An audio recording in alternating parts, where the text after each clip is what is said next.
Hello friends, આજે આપણે બનાવીશું ખૂબ જ ભાવે તેવો ટેસ્ટી નાસ્તો. બાળકોના લંચ બોક્સમાં પણ આપી શકાય અને નાનાથી લઈ મોટા બધા લોકોને ભાવ તેવો ટેસ્ટી નાસ્તો બનાવવાના છે. તેનો લુક જોઈને બાળકો તો વારંવાર માગશે, મમ્મા નાસ્તો બનાવી આપો. તો ફ્રેન્ડ્સ, ચલો રેસીપી સ્ટાર્ટ કરીએ. અહીંયા આપણે 6 બ્રેડ લીધેલા છે. અહીંયા મેં વ્હાઈટ બ્રેડ લીધેલા છે.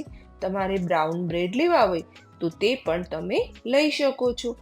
આ બ્રેડને આપણે ગોળ સાઈઝમાં કટ કરવાના છે. એક બ્રેડ લઈ આ રીતે વાટકાની મદદથી એકદમ સરસથી ગોળ કટ કરી દેવાનું છે.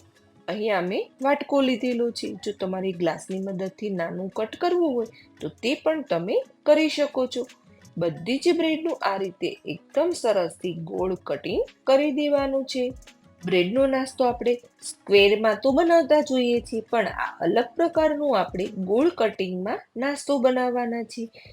શેપ ફરી જાય તો બાળકોને યમ્મી યમ્મી ખાવાનું મન થઈ જાય. આ રીતે બધી જ બ્રેડનું સરસથી કટિંગ થઈ ગયું છે અને આ જે ભાગ વધેલો છે તેનો તમે બ્રેડ ક્રમ્સમાં પણ ઉપયોગ કરી શકો છો.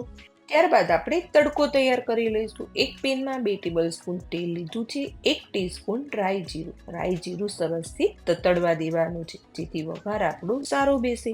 હવે 1 ટીસ્પૂન લસણ અને મરચાંની પેસ્ટ એડ કરવાની છે અને 1 ટીસ્પૂન હિંગ, 1 ટીસ્પૂન હળદર પાવડર.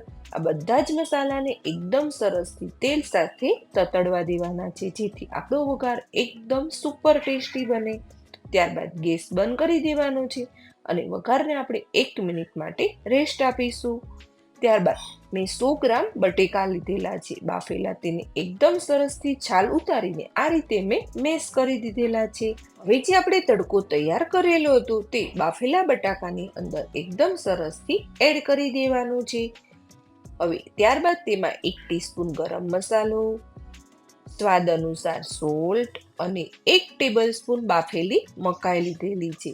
મકાઈ એડ કરવાથી આપણો નાસ્તો ખૂબ જ ટેસ્ટી બને છે. અને 1 ટીસ્પૂન આમચૂર પાવડર અને 1 ટેબલ સ્પૂન ઝીણું કટ કરેલું કોથમીર. આ બધા જ મસાલાને એકદમ સરસથી બટાકા સાથે મેશ કરી દેવાના છે, જેથી મસાલો એકદમ ટેસ્ટી અને યમ્મી બને. આ રીતે ધીરે ધીરે આપણે બધા જ મસાલાને સરસથી મિક્સ કરી દઈશું.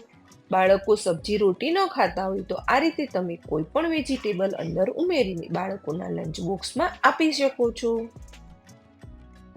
આપણો મસાલો એકદમ સરસથી તૈયાર થઈ ગયો છે. ત્યારબાદ આપણે હવે બ્રેડ લેવાની છે.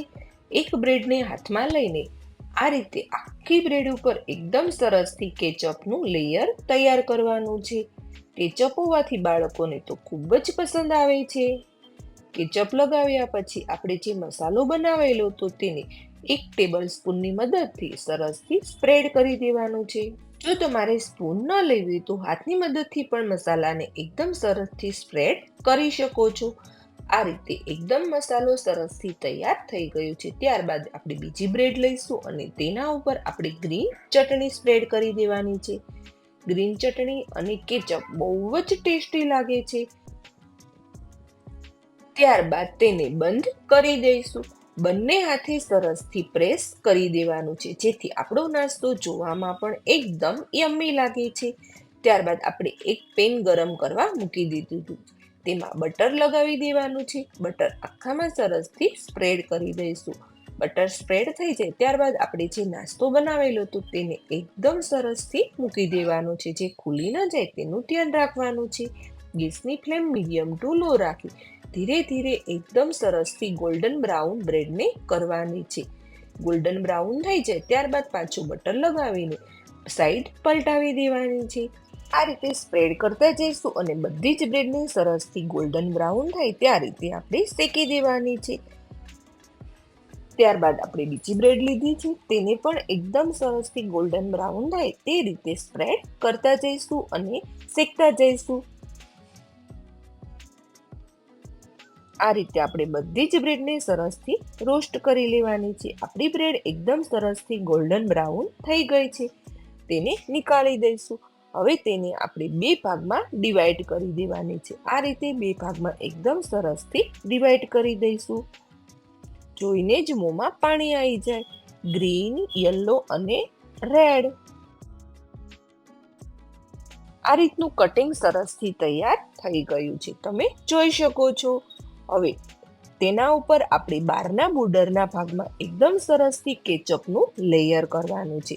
આ લુક જોઈને બાળકો યમ્મી યમ્મી નાસ્તો ખાઈ જશે. આ રીતનું બહારની બોર્ડર ઉપર કેચઅપનું લેયર તૈયાર કરવાનું છે. ત્યારબાદ આપણે અહીંયા ઝીણી સેવ લીધેલી છે, તેને અંદર ઉપર સ્પ્રિંકલ કરી દેવાની છે. આ રીતનો બધો જ નાસ્તો સરસથી તૈયાર કરી દેવાનો છે. બીજી બ્રેડ ઉપર પણ એકદમ સરસથી કેચઅપનું લેયર તૈયાર કરી દઈશું. આ નાસ્તો બાળકોના લંચ બોક્સમાં બનાવવો એકદમ ઇઝી છે. કોઈ ગેસ્ટ આવી જાય તો બી ફટાફટ નાસ્તો તૈયાર થઈ જાય છે. ચા સાથે એકદમ ટેસ્ટી નાસ્તો લાગે છે. જો આ વિડીયો તમને પસંદ આવ્યો હોય તો લાઈક કરજો, શેર કરજો અને સબસ્ક્રાઈબ કરજો, જેથી અવનવા વિડીયો તમને મળતા રહે.